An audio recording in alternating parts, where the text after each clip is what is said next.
What is great about this opportunity is here is a challenge. We all want to help to do better, but it's hard to find the time. How do we find the best practices? How can we learn from others? If we've been schooled in accounting or we've been schooled in marketing. We know our operations backward and forward. We understand the financial group. We have advisors in all these areas.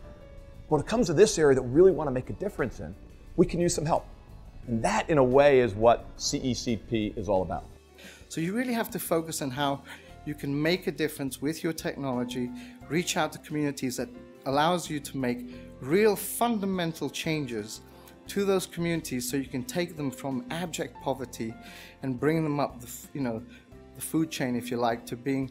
And today we have, 10 years ago when I started this company, those 1,200 staff that I had came out of refugee camps. Today they are the middle class of Afghanistan. It really is rewarding to see how just such a little bit of investment, time and effort could make such a huge difference to breaking the cycle of poverty that these people have lived with for hundreds of years. When I talk to philanthropists who are doing the best work in the world, people I think like Eli Broad, who's doing a tremendous amount with stem cells, leverage and integration. These are things, these are models that we don't have to continue to reinvent, that they're out there. We need to look for these models. These are best practices. We use best practices in our business all the time.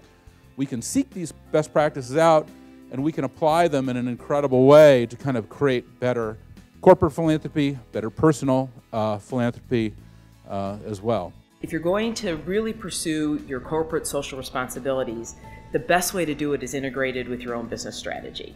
And that if it doesn't, it's not sustainable.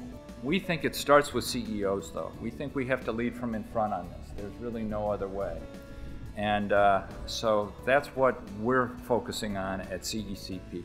If in fact we, as CEOs, engage our employees, you're going to get 75% more productivity out of them. Involve your people at all levels.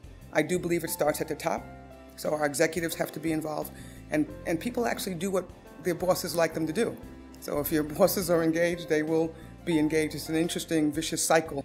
You can see the kind of impact you can have when you really try to reach out, and corporate social responsibility is part of your genetics, not just something you've thought on as an add-on. There's all these other great benefits of philanthropy and giving back, but there's no better one than the kind of people that you're going to get in your company. As you look at the challenge of engagement, making sure that they understand that purpose concept, because many people will say, why are we doing this? You know, why are we putting ourselves out there doing these kind of things that we're doing? And they're fearful of the risks, because you're always going to get shot at. And you got to be willing to take that challenge on as well and push back and say, guys, this is the right thing to do. I got to look myself in the mirror every day, so should you.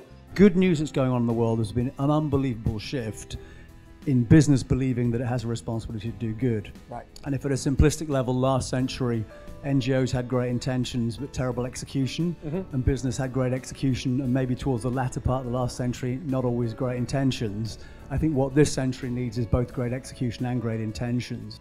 I think the easiest way to do that is in part to get people involved with CECP, because every time we come, no matter how many years you're involved, you are inspired all over again. You see role models that can move it into development from charity. You get the sense of how we can actually accomplish both our economic objectives and our social objectives, and how indeed they are one.